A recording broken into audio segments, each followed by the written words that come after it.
భారతదేశంలో కూడా వేగంగా విస్తరిస్తోంది అని వస్తున్న వార్తలు ఇప్పుడు మరింత భయాందోళన గురి చేస్తున్నాయి. ఇండియాలో తొలి ఎబోలా కేసు నమోదైంది. బెంగళూరులో యుగాండాకు చెందిన ఒక మహిళకు ఎబోలా లక్షణాలు కనిపించాయి. ఈ నెల 23న యుగాండా నుంచి బెంగళూరుకు వచ్చింది ఆ మహిళకు ఎబోలాకు చెందిన తేలికపాటి లక్షణాలు కనిపించాయి. అయితే ముందు జాగ్రత్త చర్యగా వెంటనే ఆసుపత్రికి తరలించారు. శాంపిల్స్ సేకరించి పూణే ఎన్ఐవికి పంపించారు అధికారులు. బెంగళూరులో ఎబోలా కేసుతో ఇప్పుడు తెలంగాణ కూడా అప్రమత్తమైంది. వివిధ దేశాల నుంచి వస్తున్నటువంటి ప్రయాణికులకు ఎయిర్పోర్ట్లో స్క్రీనింగ్ చేస్తున్నారు. శంషాబాద్ ఎయిర్పోర్ట్లో కూడా స్క్రీనింగ్ పరీక్షలు నిర్వహించినట్లుగా తెలుస్తోంది. థర్మల్ స్కానర్లు, హెల్త్ చెకప్లతో తనిఖీలు చేస్తున్నారు.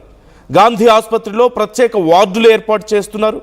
ఎబోలా లక్షణాలు ఉన్న వారికి చికిత్స అందించేందుకు అన్ని ఏర్పాట్లను మేము చేస్తున్నాం అంటూ చెప్తున్నట్లుగా తెలుస్తోంది. అయితే కొన్ని ప్రాథమిక లక్షణాల ఆధారంగా ఎబోలాను ఈజీగా గుర్తించవచ్చు అంటూ చెప్తున్నారు. ఇతర దేశాల నుంచి వచ్చేటువంటి ప్రయాణికులకి ప్రాపర్గా స్క్రీనింగ్ చేయాల్సిన అవసరం ఇక్కడ క్లియర్గా కనిపిస్తోంది. ఎబోలా వచ్చినటువంటి వ్యక్తుల్లో బేసిక్ ఎలాంటి లక్షణాలు కనిపిస్తాయి అనేది చూస్తే చాలా తీవ్రమైనటువంటి జ్వరం వస్తుంది, ఈజీగా అలసిపోతుంటారు, అలసట చాలా ఎక్కువగా ఉంటుంది. అలాగే కండరాలు, కీళ్ళ నొప్పులు చాలా ఎక్కువగా వస్తాయి. తీవ్రమైన తలనొప్పి ఉంటుంది, గొంతు నొప్పి వాళ్ళలో చాలా ఎక్కువగా కనిపిస్తుంది. ఇది ఫస్ట్ స్టేజ్లో కనిపించేటువంటి క్వాలిటీస్. ఒకవేళ అది సెకండ్ స్టేజ్కి వస్తే వాంతులు, విరేచనాలు అవుతాయి. కొన్నిసార్లు వీటిలో రక్తం కూడా పడుతుంది అంటున్నారు. అలాగే కడుపు నొప్పి, పొత్తి కడుపులో విపరీతమైన నొప్పి వస్తుంది. చర్మం మీద దద్దుర్లు వస్తాయి, మంటలు, మచ్చలు లేదా దద్దుర్లు వచ్చే అవకాశం ఉంది. At the same time kidneys and liver దెబ్బతింటుంది దీనివల్ల. సో అంతర్గత అవయవాల మీద కూడా చాలా తీవ్రమైనటువంటి ప్రభావం ఉంటుంది. This is in second stage. ఇక థర్డ్ స్టేజ్లో చిగుళ్ళు, ముక్కు, అలా అట్ ది సేమ్ టైం మలద్వారం నుంచి కూడా రక్తం వస్తుంది. చర్మం కింద రక్తం గడ్డ కట్టడం వల్ల నల్లటి మచ్చలు కనిపిస్తాయి మనకి పైన. అలాగే దగ్గినప్పుడు లేదా వాంతులు చేసుకున్నప్పుడు రక్తం పడుతుంది. ఇలా ఇది థర్డ్ స్టేజ్లో. ఇక ఫైనల్ స్టేజ్లో ఇంత దారుణమైనటువంటి పరిస్థితి ఉంటుంది. ఇప్పుడు భారతదేశంలో కూడా ఎబోలా విస్తరిస్తుందా అన్న అనుమానాలు, ఒక కేసు నమోదైందన్నటువంటి వార్తలు భయాందోళనకు గురి చేస్తున్నాయి. అయితే అసలు ఇది ఎలా వ్యాపిస్తుంది? ఎబోలా అనేది గాలి ద్వారా వ్యాపించేది కాదు, వైరస్ ఇది గాలి ద్వారా వ్యాపించేది కాదు, కేవలం డైరెక్ట్ కాంటాక్ట్. మీరు డైరెక్ట్గా ఆ అవతలి వ్యక్తితో కాంటాక్ట్లో ఉన్నప్పుడు మాత్రమే ఇది వ్యాపిస్తుంది.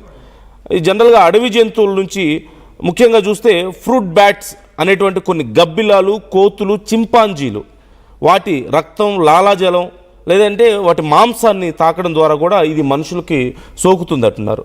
మనుషుల నుంచి మనుషులకు కూడా ఎబోలా వ్యాపిస్తూ ఉంటుంది. లైక్ ఎబోలా సోకినటువంటి రోగి యొక్క రక్తం, వాంతులు, విరోచనాలు, చెమట, లేదంటే వాళ్ళ సలైవా, వాళ్ళ లాలాజలం, ఇలా లేదంటే వాళ్ళ స్పర్మ్ వంటివి ఇతరుల చర్మానికి లేదా కంటికి, ముక్కుకి తాకడం వల్ల ఇది చాలా వేగంగా స్ప్రెడ్ అయ్యే అవకాశం ఉంది.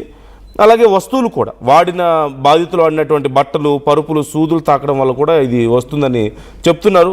సో ఈ లక్షణాలు ఒకవేళ మీలో ఎవరికైనా కనిపించినా, మీ చుట్టుపక్కల కనిపించినా చాలా ఇమ్మీడియట్గా అలర్ట్ అవ్వాల్సిన అవసరం అయితే ఉంటుంది.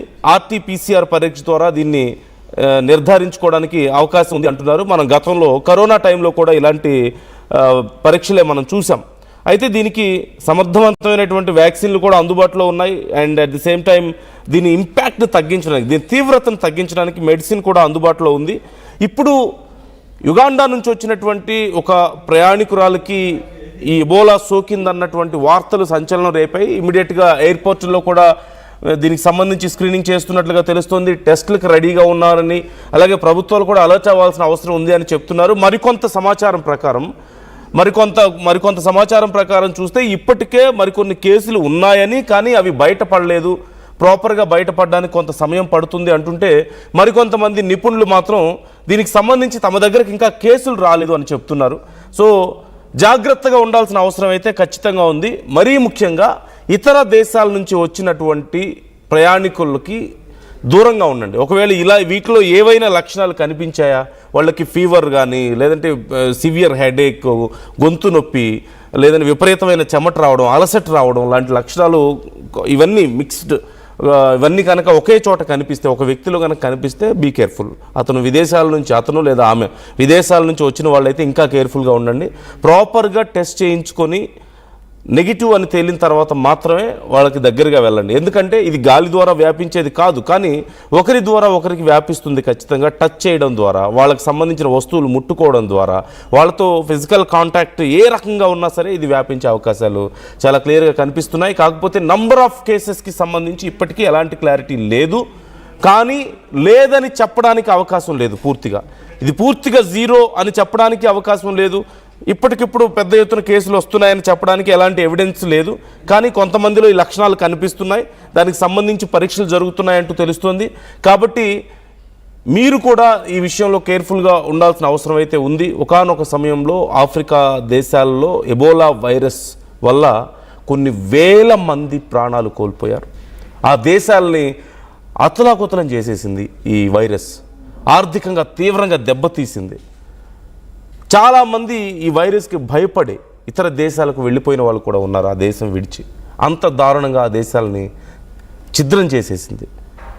ఇప్పుడిప్పుడే కొంత కంట్రోల్లోకి వచ్చింది. వ్యాక్సినేషన్స్ అందుబాటులోకి వచ్చాయి, అక్కడ కంట్రోల్లోకి వచ్చింది. ఇక కేసులు చాలా తక్కువగా ఉన్నాయి, ఎక్కడో మారుమూల ప్రాంతాల్లో తప్ప అనుకుంటున్న సమయంలో మరొకసారి అక్కడ కేసులు కొంత పెరుగుతున్నట్లుగా తెలుస్తుంది. అట్ ది సేమ్ టైం విదేశాల నుంచి భారతదేశానికి వస్తున్నటువంటి వాళ్ళు కూడా జాగ్రత్తగా ఉండాల్సిన అవసరం ఉంది అంటూ హెచ్చరికలు మనకి వినిపిస్తూ ఉన్నాయి.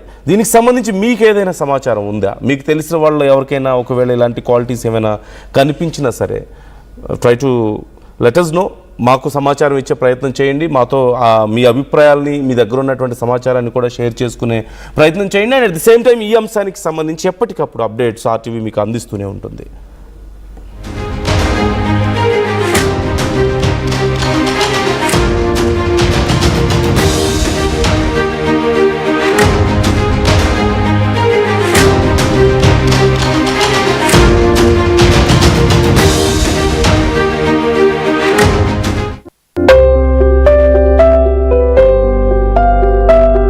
చిన్న చిన్న ఆనందాలు 35 ఏళ్లుగా నా జీవితంలో లేవు. 35 ఏళ్లుగా నేను డైపర్లలో బ్రతికాను.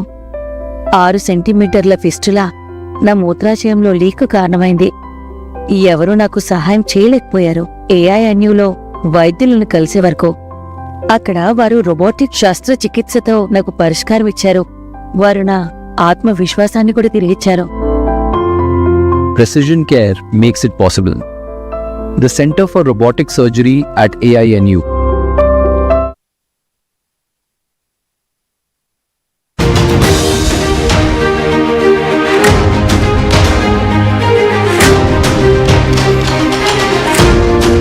ఎబోలా వైరస్ భారతదేశంలో కూడా వేగంగా విస్తరిస్తోంది అని వస్తున్న వార్తలు ఇప్పుడు మరింత భయాందోళన గురి చేస్తున్నాయి. ఇండియాలో తొలి ఎబోలా కేసు నమోదైంది. బెంగళూరులో యుగాండాకు చెందిన ఒక మహిళకు ఎబోలా లక్షణాలు కనిపించాయి. ఈ నెల 23న యుగాండా నుంచి బెంగళూరుకు వచ్చింది ఆ మహిళకు ఎబోలాకు చెందిన తేలికపాటి లక్షణాలు కనిపించాయి. అయితే ముందు జాగ్రత్త చర్యగా వెంటనే ఆసుపత్రికి తరలించారు. శాంపిల్స్ సేకరించి పూణే NIVకి పంపించారు అధికారులు. బెంగళూరులో ఎబోలా కేసుతో ఇప్పుడు తెలంగాణ కూడా అప్రమత్తమైంది. వివిధ దేశాల నుంచి వస్తున్నటువంటి ప్రయాణికులకు ఎయిర్పోర్ట్లో స్క్రీనింగ్ చేస్తున్నారు. శంషాబాద్ ఎయిర్పోర్ట్లో కూడా స్క్రీనింగ్ పరీక్షలు నిర్వహించినట్లుగా తెలుస్తోంది. థర్మల్ స్కానర్లు, హెల్త్ చెకప్లతో తనిఖీలు చేస్తున్నారు. గాంధీ ఆసుపత్రిలో ప్రత్యేక వార్డులు ఏర్పాటు చేస్తున్నారు. ఎబోలా లక్షణాలు ఉన్న వారికి చికిత్స అందించేందుకు అన్ని ఏర్పాట్లను మేము చేస్తున్నాము అంటూ చెప్తున్నట్లుగా తెలుస్తోంది. అయితే కొన్ని ప్రాథమిక లక్షణాల ఆధారంగా ఎబోలాను ఈజీగా గుర్తించవచ్చు అంటూ చెప్తున్నారు. ఇతర దేశాల నుంచి వచ్చేటువంటి ప్రయాణికులకి ప్రాపర్గా స్క్రీనింగ్ చేయాల్సిన అవసరం ఇక్కడ క్లియర్గా కనిపిస్తోంది. ఎబోలా వచ్చినటువంటి వ్యక్తుల్లో బేసిక్ ఎలాంటి లక్షణాలు కనిపిస్తాయి అనేది చూస్తే చాలా తీవ్రమైనటువంటి జ్వరం వస్తుంది, ఈజీగా అలసిపోతుంటారు, అలసట చాలా ఎక్కువగా ఉంటుంది. అలాగే కండరాలు, కీళ్ళ నొప్పులు చాలా ఎక్కువగా వస్తాయి. తీవ్రమైన తలనొప్పి ఉంటుంది, గొంతు నొప్పి వాళ్ళలో చాలా ఎక్కువగా కనిపిస్తుంది. ఇది ఫస్ట్ స్టేజ్లో కనిపించేటువంటి క్వాలిటీస్. ఒకవేళ అది సెకండ్ స్టేజ్కి వస్తే వాంతులు, విరేచనాలు అవుతాయి. కొన్నిసార్లు వీటిలో రక్తం కూడా పడుతుంది అంటున్నారు. అలాగే కడుపు నొప్పి, పొత్తి కడుపులో విపరీతమైన నొప్పి వస్తుంది. చర్మం మీద దద్దుర్లు వస్తాయి, మంటలు, మచ్చలు లేదా దద్దుర్లు వచ్చే అవకాశం ఉంది. At the same time kidneys and liver దెబ్బతింటుంది దీనివల్ల. సో అంతర్గత అవయవాల మీద కూడా చాలా తీవ్రమైనటువంటి